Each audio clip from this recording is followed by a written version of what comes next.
अस्सलाम वालेकुम। Types of kidney stones को हम स्टडी कर रहे थे और आज की इस वीडियो के अंदर हम यूरिक एसिड स्टोन को स्टडी करेंगे।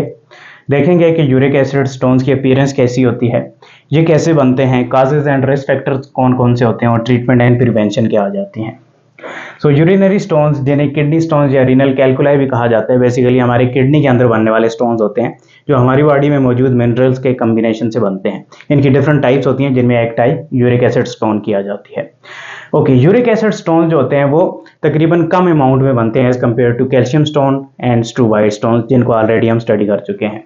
सो 5 to 10% रेशो जो किडनी स्टोन होते हैं वो यूरिक एसिड स्टोन्स होते हैं। क्लियर हो गया? अच्छा, नाम से जाहिर है कि यूरिक एसिड स्टोन्स किससे मिलकर बने होंगे? यूरिक एसिड से। तो यूरिक एसिड स्टोन बनते हैं क्रिस्टलाइज्ड फॉर्म में। जब यूरिक एसिड इकट्ठा हो जाता है तो स्टोन बन जाता है, जिसे यूरिक एसिड स्टोन कहा जाता है।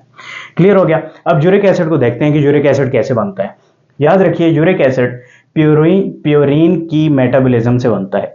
अब प्यूरिन क्या होता है? प्यूरिन हमारी बॉडी के अंदर न्यूक्लियोटाइड्स को कहा जाता है। दो टाइप की न्यूक्लियोटाइड्स होती हैं, एडेनिन एंड गावानिन। ठीक है, ये दोनों न्यूक्लियोटाइड्स क्या कहलाती हैं? प्यूरिन कहलाती हैं। इसका मतलब ये है कि एडेनिन और गावानिन की जब मेटाबॉलिज्म होगी, जब ब्रेक डाउन होगी, तो उसके नतीजे में यूरिक एसिड प्रोड्यूस होगा। क्लियर हो गया? अब एडेनिन और गावानिन कहाँ पर मौजूद होती है? तो डेफिनेटली आपको पता होगा, हमारी बॉडी के अंदर जो न्यूक्लिक एसिड होते हैं यानी डीएनए एंड आरएनए, इनके अंदर प्यूरिन बेसेस मौजूद होती हैं, एडेनिन एंड गावानिन मौजूद होती हैं। क्लियर हो गया?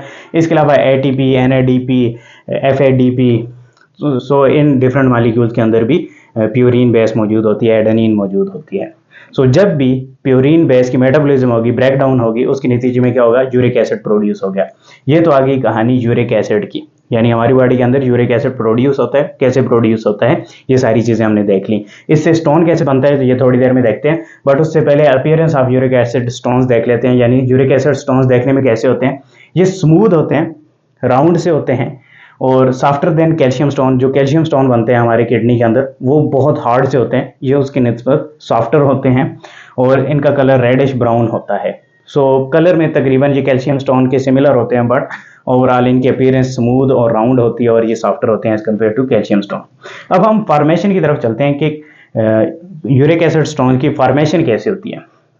सो फॉर्मेशन के लिए ज़रूरी है कि यूरिक एसिड हमारे यूरिन के अंदर सुपर सैचुरेटेड हो जाए। सुपर सैचुरेशन का मतलब क्या है? Super saturation of uric acid का मतलब आप समझते भी होंगे कि जब यूरिन के अंदर solubility of uric acid increase हो जाए, अब मजीद यूरिक एसिड के सॉल्युबल यूरिन के अंदर सॉल्युबल होने के चांसेस खत्म हो जाएं, तो उससे क्या होगा? यूरिक एसिड क्रिस्टलाइज फॉर्म में इकट्ठा होना शुरू हो जाएगा। सो इस तरीके से स्टोन बनेगा। इसके साथ साथ एक और फैक्टर बहुत ज़्यादा कंट्रीब्यूट करता है, लो यूरिन पीएच। यानी जब हमारे यूरिन की पीएच लो हो जाएगी, एसिडिक हो जाएगा हमारा यूरिन, तो उससे क्या होगा? यूरिक एसिड मजीद उसकी यूरिक एसिड की सॉल्युबिलिटी कम हो जाएगी। यानी कि अगर यूरिन की पीएच थोड़ी एल्कलाइन होती है तो यूरिक एसिड सॉल्युबल ज़्यादा हो जाता है यूरिन के अंदर और आसानी के साथ एक्सक्रीट हो सकता है। लेकिन अगर एसिडिक हो जाएगी हमारी यूरिन की पीएच, तो उससे क्या होगा? यूरिक एसिड जुड़ना शुरू हो जाएगा, कंबाइन होना शुरू हो जाएगा, जिसकी वजह से क्या होगा? यूरिक एसिड का स्टोन बनेगा। सो अगर पीएच जो है लेस देन 5.5 कॉन्स्टेंटली काफ़ी अरसे के लिए रहती है, तो उससे यूरिक एसिड स्टोन के बनने के चांसेस ज़्यादा हो जाते हैं। और पीएच कैसे लो हो सकती है? जो हम डाइट खाते हैं, एसिडिक डाइट ज़्यादा हो तो उससे डेफिनेटली यूरिन की पीएच लो हो जाएगी। सो इस तरीके से यूरिक एसिड स्टोन बनता है। यानी कि जब यूरिक एसिड यूरिन के अंदर सुपर सैचुरेटेड फॉर्म में मौजूद हो जाता है और साथ में पीएच जब लो हो जाती है तो यूरिक एसिड स्टोन बनना शुरू हो जाता है। क्लियर हो गया? अब हम काजेज एंड रिस्क फैक्टर की तरफ चलते हैं। काजेज एंड रिस्क फैक्टर के अंदर हाइपरकैल्सीमिया एक काज आ जाती है। हाइपर यूरिसीमिया के अंदर क्या होता है? यूरिक एसिड ब्लड के अंदर इंक्रीज हो जाता है। Hyper mean more and uricaemia mean uric acid की ब्लड में कम्बिनेशन ज़्यादा हो जाना। अच्छा, हाइपर यूरिसीमिया कैसे काज होगा? यानी कि या तो हमारे ब्लड के अंदर या हमारी बॉडी के अंदर यूरिक एसिड ज़्यादा प्रोड्यूस हो रहा होगा, ये बिकॉज ऑफ डाइट हो सकता है, या फिर हमारे किडनी से यूरिक एसिड कम एक्सक्रीट हो सकता होगा। ठीक है, हो रहा होगा, और इसकी भी डिफरेंट काजेस हो सकती हैं। सो दो वजह से हाइपर यूरिसीमिया होगा, यानी कि या तो यूरिक एसिड यूरिन में कम पास हो रहा है, सो इसका मतलब ये है कि ब्लड में यूरिक एसिड की अमाउंट बढ़ रही है, या फिर हम डाइट ऐसी खा रहे हैं और कुछ रिस्क फैक्टर्स हो सकते हैं जिससे ऑटोमेटिकली हमारी बॉडी ज़्यादा यूरिक एसिड प्रोड्यूस कर रही है, तो इससे क्या होगा, ब्लड के अंदर यूरिक एसिड की क्वांटिटी ज़्यादा हो जाएगी, जिससे कंडीशन लगेगी हाइपर यूरिसीमिया, जो कि फर्दर लीड करती है एक डिजीज़ की तरफ जिसे गॉट डिजीज़ कहा जाता है, जो कि एक किस्म की आर्थराइटिस होती है। आपने सुना भी होगा यूरिक एसिड की वजह से जोड़ों वगैरह में दर्द, तो जोड़ों के अंदर भी स्टोन से बनना शुरू हो जाते हैं जिससे जोड़ों का दर्द होता है। और साथ साथ ही इस हाइपर यूरिसीमिया का दूसरा नतीजा क्या निकलता है कि यूरिक एसिड स्टोन बनना शुरू हो जाते हैं। क्लियर हो गया।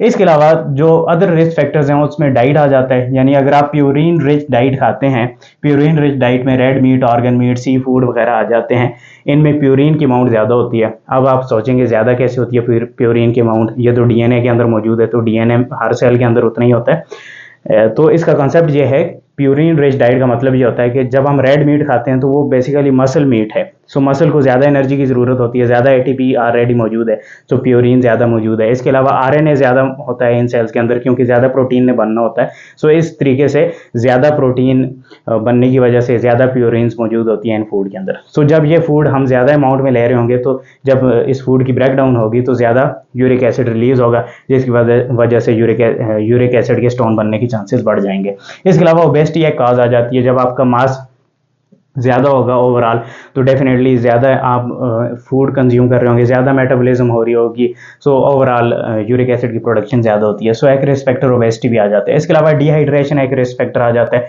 डिहाइड्रेशन, जब आप कम पानी पिएंगे तो डेफिनेटली यूरिन आपका कंसनट्रेटेड हो जाएगा, जिसमें यूरिक एसिड सुपर सैचुरेशन में चला जाएगा, और डेफिनेटली जब सुपर सैचुरेशन होगी तो उसके नतीजे में क्या होगा, यूरिक एसिड स्टोन बनने के चांसेस बढ़ जाएंगे। इसके अलावा जेनेटिक फैक्टर्स भी आ जाते हैं, कुछ लोगों के अंदर कुदरती तौर पर यूरिक एसिड की प्रोडक्शन ज़्यादा हो रही होती है और उनकी किडनी अच्छे से यूरिक एसिड को एक्सक्रीट नहीं कर पा रहे होते, जिसकी वजह से यूरिक एसिड स्टोन के बनने के चांसेस ज़्यादा हो जाते हैं। और गॉट डिजीज़ मैंने आपको बता दिया, जो कि एक एसोसिएटेड डिजीज़ है, जो कि यूरिक एसिड की ज़्यादती की वजह से हमारी बॉडी के अंदर बनती है, लगती है हमारी बॉडी को।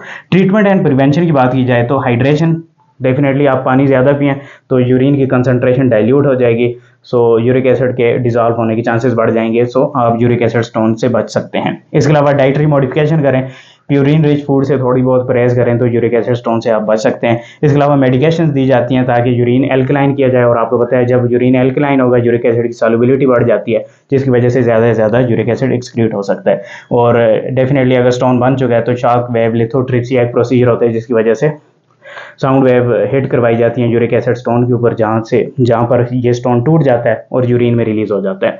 सो क्विकली रिव्यू कर लेते हैं। आज हमने स्टडी किया यूरिक एसिड स्टोन को, मैंने आपको बताया इसकी क्वांटिटी होती है 5 to 10% रेशो होती है, और ये यूरिक एसिड से मिलकर बनता है। और यूरिक एसिड आपको पता है कैसे बनता है, प्यूरिन की मेटाबॉलिज्म से बनता है। प्यूरिन क्या होते हैं, न्यूक्लियोटाइड्स होते हैं। कौन कौन से न्यूक्लियोटाइड्स होते हैं, एडेनिन एंड गवानिन न्यूक्लियोटाइड होते हैं। कहाँ पर मौजूद होते हैं, डीएनए, आरएनए, एटीपी, एनएडीपीएच वगैरह में मौजूद होते हैं। सो आरएनए और डीएनए को न्यूक्लिक एसिड भी कहा जाता है। सो हम कह सकते हैं कि uric acid metabolism of nucleic acid से प्रोड्यूस होता है, ये चीज़ भी आप कह सकते हैं। ठीक है, अपीयरेंस इसकी smooth round softer then calcium होता है, रेडिश ब्राउन इन कलर होता है।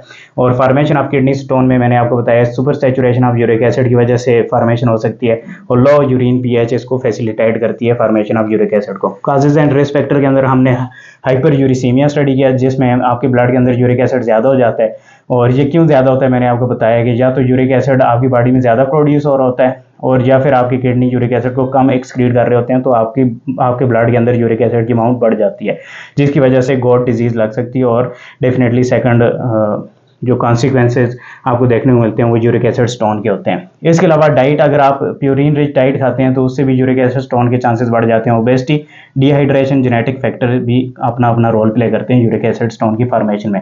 ट्रीटमेंट एंड प्रिवेंशन को हमने देखा, पानी आप ज़्यादा पिएं, डाइटरी मॉडिफिकेशन करें, और मेडिकेशन ऐसी ली जाएं जिससे यूरिन एल्कलाइन हो जाए, और शॉक वेव लिथोट्रिप्सी का ट्रीटमेंट प्रोसीजर आ जाता है जिससे यूरिक एसिड स्टोन को तोड़ के यूरिन के जरिए पास आउट करवाया जाता है। होपफुली आपको लेक्चर समझ में आया होगा। नेक्स्ट लेक्चर तक के लिए मुझे इजाज़त दें। शुक्रिया, अल्लाह हाफिज़।